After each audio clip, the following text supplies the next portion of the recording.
Bonjour bien-aimés, dans le Seigneur, stop au fanatisme dans l'Église. 1 Corinthiens au chapitre 3, les 9 premiers versets, nous voyons Paul déjà à partir de verset 5, il dit qui est Apollos, qui est Paul. Nous ne sommes que de simples serviteurs de Dieu, voilà, inutiles, en d'autres termes sans importance. C'est Dieu qui est important. Moi, Paul, j'ai tout simplement planté. Apollos est venu arroser. Celui qui est important, c'est celui qui fait croître.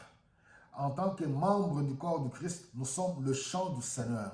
C'est lui qui s'occupe du champ. Les serviteurs, oui, il y a l'honneur qui doit être dû aux serviteurs. Ça, je ne touche pas à ça. Je parle ici de division. Alors, il dit que, voilà, vous en êtes encore au lait. Je vous ai parlé comme, voilà, comme si je parlais aux enfants. Pourquoi? Parce que vous êtes encore charnels, vous êtes encore mondains. Nous devons prier pour l'Église d'aujourd'hui.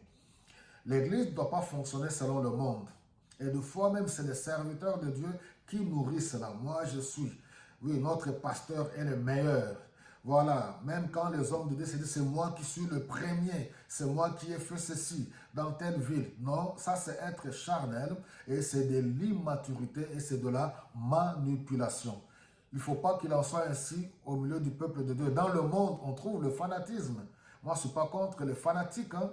Les gens qui choisissent d'être fanatiques de James Brown, de Michael Jackson, de Prince, et que sais-je encore. Et voilà, les gens sont fanatiques des orchestres, fanatiques des équipes de football dans le domaine de divertissement. Mais dans l'Église, le corps du Christ, c'est Jésus qui est allé à la croix de Golgotha. Les Écritures nous disent que Dieu a tant aimé le monde qu'il a donné son Fils unique, afin que quiconque croit en lui ne périsse pas, mais qu'il ait la vie éternelle. Oui, il n'y a aucun autre nom sous le soleil. Acte au chapitre 4. Aucun autre nom sous le soleil pour recevoir le salut, ce n'est que le nom de Jésus-Christ.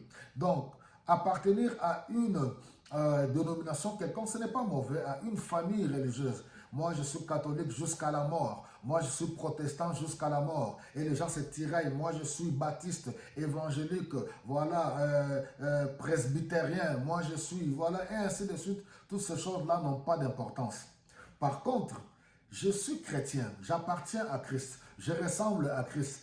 Christ est mon modèle, c'est ça qui est le plus important. C'est ça la maturité. Donc nous devons sortir. Dans le monde on trouve aujourd'hui, dans nos communautés, des groupes de gens, nous sommes des tels, nous sommes des tels. Il ne faut pas qu'il en soit ainsi dans le corps du Christ, dans l'Église.